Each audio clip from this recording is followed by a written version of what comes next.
तुम्ही टाकीचं पाईप कधी लावणार आम्हाला सगळ्या गावासमोर सांगा. पाईप आणलेत का तुम्ही? कुठे पाईप कुठे आहेत? एक मिनिट, पाईप कुठे आहेत? एक तुम्ही शांत बस, थोडं बोलतो मी 2 मिनिट. पाईप कुठे आहेत? आणलेत का? कुठे आहेत?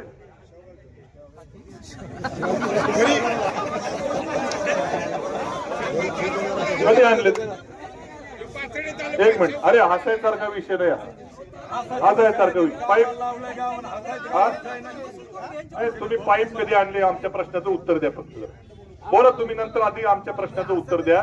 पाईप हे कधी जोडणार आहेत टाकीला?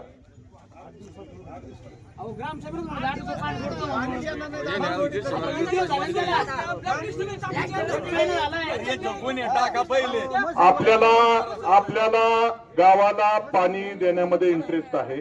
आम्हाला मला काय इथल्या काय स्थानिक राजकारणाबद्दल मी एक शब्द बोलणार नाही, वरच्या राजकारणाबद्दल एक शब्द बोलणार नाही. मला फक्त मिरी गावाला पाणी देण्यामध्ये इंटरेस्ट आहे. पाईप आलेत ते म्हणतात. पाईपचं बिल झालंय का? बिलिंग झालंय का? नाही झालं? हा ठीक आहे ना, मग कधी जोडून घेणार पाईप? आणि ती जी 40 HP ची मोटर म्हणतात ती टेक्निकली फिजिबल आहे का तेवढी?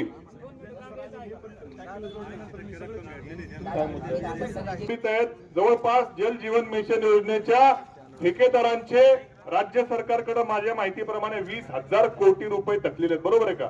कमी जर सांगितलं असेल आकडा मी बोलते, कमी आहे नाही, 77 सगळे मिळून थकलेले आहेत. पण जल जीवन मिशन योजनेचे राज्य सरकारकडे जवळपास 20,000 कोटी रुपये थकलेले आहेत. काही कॉन्ट्रॅक्टरांनी आत्महत्या पण केलेल्या आहेत की सरकारचे पैसे मिळत नाहीत म्हणून. पण तुमची मात्र काही इथं परिस्थिती तशी दिसत नाही. तुमचे जवळपास 2.5 कोटीच्या पुढे बिल झालेली आहेत, 1.5 कोटीचं काहीतरी बिल राहिलेली आहेत. तुम्ही त्या ठिकाणी टाकीमध्ये पाणी जोडून द्या. कसं आहे, टँकर जोपर्यंत पाणी येत नाही मी माझे टँकर चालू ठेवेल, तो काय विषय नाही काय. पण हे तात्पुरता आहे विषय. शेवटी ती लाईन जोडली, जुनी लाईन जोडली, ती तात्पुरताच विषय सगळा. टँकर येणं हाही तात्पुरता विषय. कायमस्वरूपी एवढे 5 कोटी रुपये जर एखाद्या गावाला मंजूर झालेले असतील तर दर्जेदार काम होणं, वेळेमध्ये काम होणं ही तुमची शासनाच्या अधिकारी म्हणून जबाबदारी आहे. भले तुम्ही आता म्हणला 6 महिन्यांनी, आता प्रत्येक अधिकाऱ्याला की असंच उत्तर असतं. मी नवीन आलेलो आहे, मागचे मला आता सस्पेंड झालेत बहुतेक ना. पण हे शेवटी तुमची जबाबदारी आहे. पद तेच आहे, माणूस बदललाय पण कागद खालची तीच आहेत. पहिल्या प्रथम तर यांना मुदतवाढ का दिली? बेकायदेशीर मुदतवाढ दिल्यावर तुमच्या खात्याच्या अधिकाऱ्यावर गुन्हा का दाखल करून येतं सांगा आधी जरा.